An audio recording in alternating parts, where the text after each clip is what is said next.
I didn't think anything of it when my sister showed up at my apartment that night. At least, not at first. But looking back now, there were a lot of things that should have set off alarms.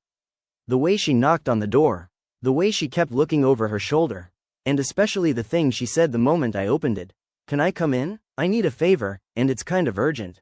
Now, my sister Emma and I have always had a pretty good relationship.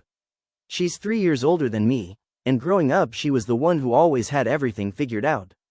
Good grades, good job, good apartment in a nicer part of town. Meanwhile, I've always been the slightly more chaotic sibling. So when she showed up at my place around 10:30 at night looking stressed out, I immediately assumed something serious had happened. I stepped aside and let her in. She walked past me into the living room like she was in a hurry, then set a large tote bag down on my coffee table. And I mean dropped it, like it was heavier than it looked. That was the first moment I got curious. "What's going on?" I asked. Emma didn't answer right away. She paced around the room for a second like she was trying to figure out how to explain something. Then she finally stopped and looked at me. "I need you to hold on to something for me," she said. That's it, no explanation, just that. Now normally, if someone says that sentence, your brain goes straight to something small. Like a package, or maybe some documents, but the way she said it, and the fact she brought a bag, made me suspicious. "What kind of something?" I asked. She hesitated again, then she unzipped the bag, and that's when my brain completely froze. Because inside the bag were stacks of cash, like actual stacks, rubber-banded bundles. I just stood there staring at it for a second, trying to process what I was looking at. "Emma," I said slowly, "why is there a bag full of money on my coffee table?" She quickly zipped the bag halfway closed again like she didn't want it sitting out in the open. "It's $20,000, she said.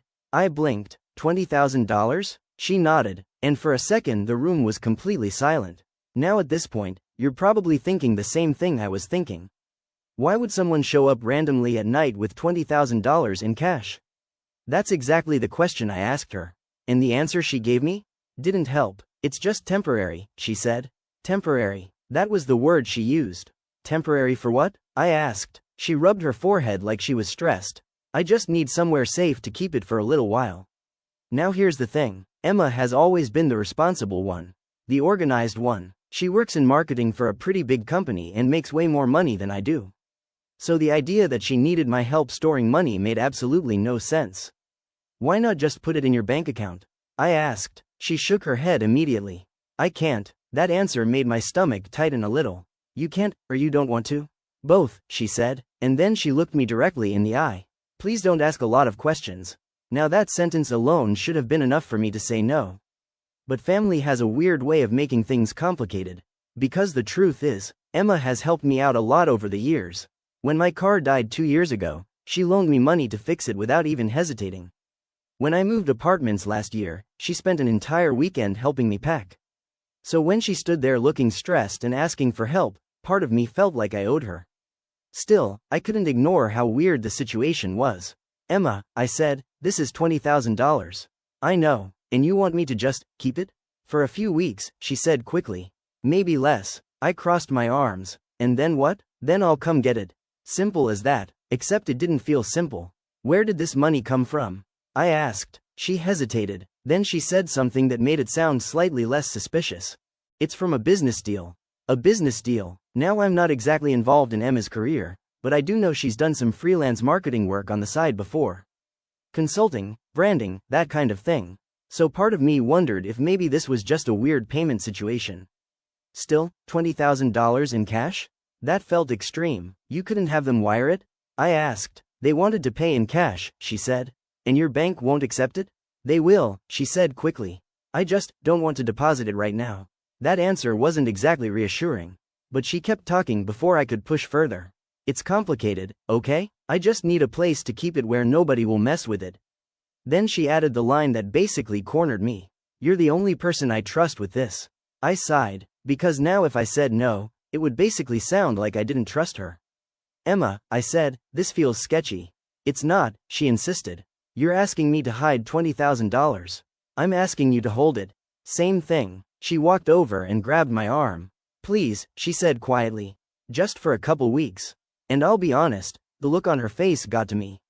She seemed genuinely stressed, not guilty, not shady, just overwhelmed. So after about 30 seconds of internal debate, I made the decision that would end up dragging me into the weirdest situation of my life. Fine, I said. Her shoulders immediately relaxed. Thank you. I pointed at the bag. But if someone shows up asking questions, I'm blaming you. She actually laughed a little. Nothing's going to happen. That was the part that aged the worst. Because something did happen, but at the time, it just felt like a strange favor. I took the bag and carried it into my bedroom closet. For a second I just stood there looking at it. $20,000. Just sitting in a tote bag between my winter coats. That was a weird feeling. When I came back into the living room, Emma was already grabbing her keys. You're leaving already? I asked. Yeah, she said. I've got an early morning tomorrow. Then she walked over and hugged me. Seriously? Thank you. No problem, I said. But right before she walked out the door, I asked one last question. Emma. She turned around. How long did you say you needed it here? She thought for a second. 2 weeks, she said. Probably less. Then she smiled. I'll text you. And just like that, she left. For the next few days, nothing happened. Life went completely back to normal. I went to work, watched some games, hung out with a couple friends. Every once in a while I'd remember the bag sitting in my closet and think about how weird the whole thing was. But Emma texted me once or twice like everything was fine. So eventually I stopped worrying about it. Until the following Saturday, I was home alone, making coffee in the kitchen, when someone knocked on my door. Not a normal knock either. It was loud, authoritative, like someone who expected the door to open.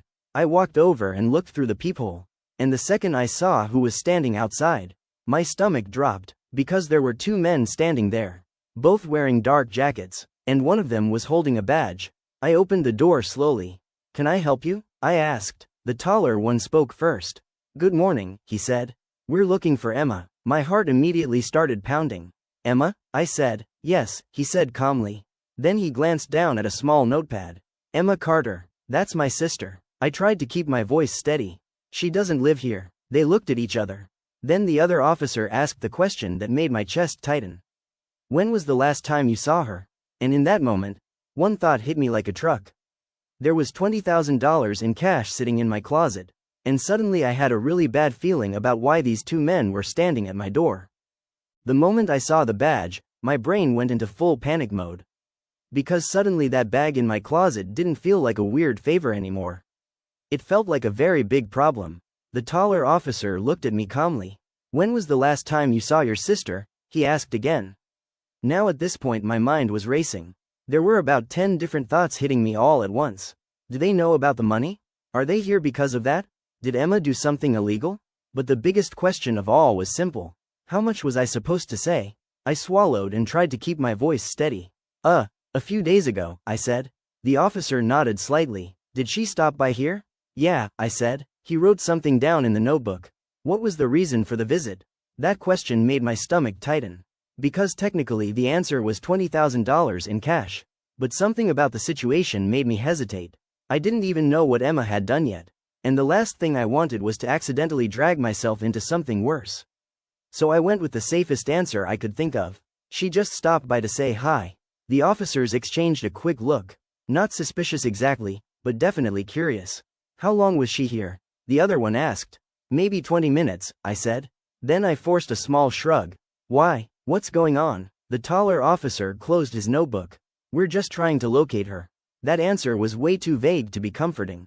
Is she in trouble? I asked. He gave the kind of polite half smile that basically means I'm not answering that question. We just need to speak with her. Now here's the thing. If someone shows up asking about your sibling like that, your brain immediately assumes the worst. And my brain was already connecting it to the bag of money sitting 10 feet away in my closet. Still, I tried to play it cool. I haven't talked to her since she stopped by, I said. If she contacts you, could you ask her to give us a call? The officer said. Then he handed me a card. I took it and glanced down. It had a phone number and a name on it. Detective Harris. Detective. That word made the situation feel about 10 times more serious. Sure, I said. I'll let her know. The 2 officers thanked me and walked down the hallway. I closed the door slowly and locked it. Then I just stood there in silence. My heart was pounding, because now there was no ignoring the situation. 2 detectives had just shown up asking about my sister. And I had a bag with $20,000 that she told me not to ask questions about. I walked over to my bedroom and opened the closet. The bag was still sitting exactly where I left it. For a second I just stared at it. Then I pulled it down and set it on the bed. My brain kept replaying Emma's words from a few nights earlier. It's just from a business deal. Just hold on to it for a couple weeks. Don't ask a lot of questions. The problem was, I suddenly had a lot of questions. So I grabbed my phone and called her. Straight to voicemail. I tried again. Same thing. Now my anxiety was really kicking in. Because Emma normally answers my calls. Or at the very least texts back quickly. But this time, nothing. I sent a message. 2 detectives just came to my apartment asking about you. Then I stared at my phone waiting for the typing bubbles. They never came. 10 minutes passed. Still nothing. That's when my brain started going into worst case scenario mode. What if the money was stolen? What if it was connected to something illegal? What if those detectives came back and searched my apartment? The more I thought about it, the more I realized something. I didn't even know if holding that money could get me in trouble. And suddenly the bag sitting on my bed didn't feel like a favor anymore. It felt like a ticking time bomb. About 20 minutes later my phone finally buzzed. Emma. I answered immediately. Emma, what the hell is going on? I said. There was a pause on the other end. Then she said something that made my stomach drop. They came to your place, didn't they? The fact that she already knew told me everything I needed to know. Yes, I said. 2 detectives. Another pause. Did you tell them anything? She asked quickly. Emma, I said. Why are detectives looking for you? She didn't answer right away. Instead she let out a long breath.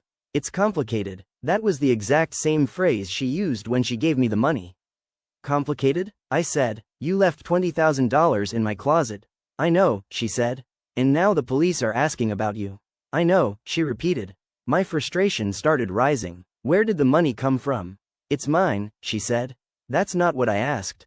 Another pause. Then she finally said something that made the situation even worse. Technically, it belongs to the company. The company? I said. Emma, what company? She hesitated. The one I work for. Now my brain started putting pieces together. You took $20,000 from your job? It's not like that, she said quickly. Then what is it like? She sounded frustrated now. I borrowed it. You borrowed $20,000 in cash from your company? It was supposed to be temporary. That sentence alone told me everything was way worse than she originally let on. Emma, I said slowly, did you steal this money?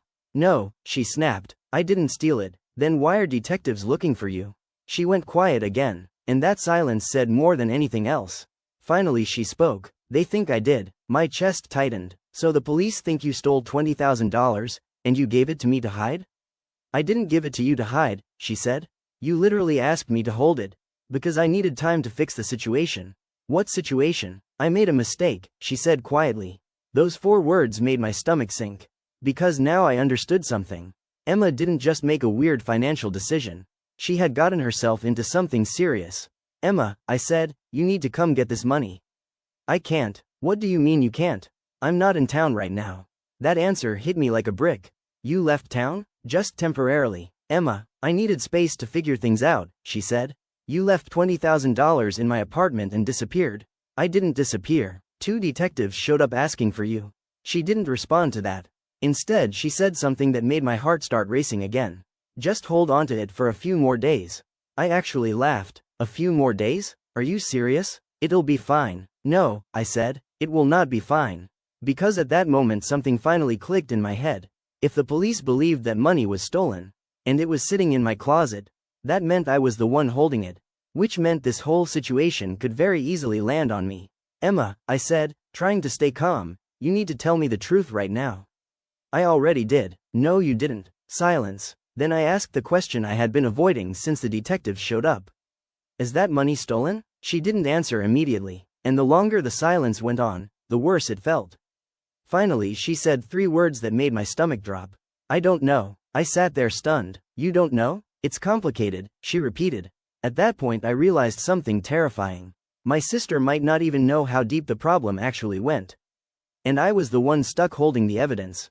Right then, someone knocked on my door again. Loud. The exact same knock from earlier. My heart instantly started racing. Because there was only one reason someone would knock like that twice in the same day. I walked slowly toward the door. Emma was still on the phone. What's happening? She asked. But I wasn't listening anymore. Because when I looked through the peephole, the same 2 detectives were standing there again. And this time, they weren't alone.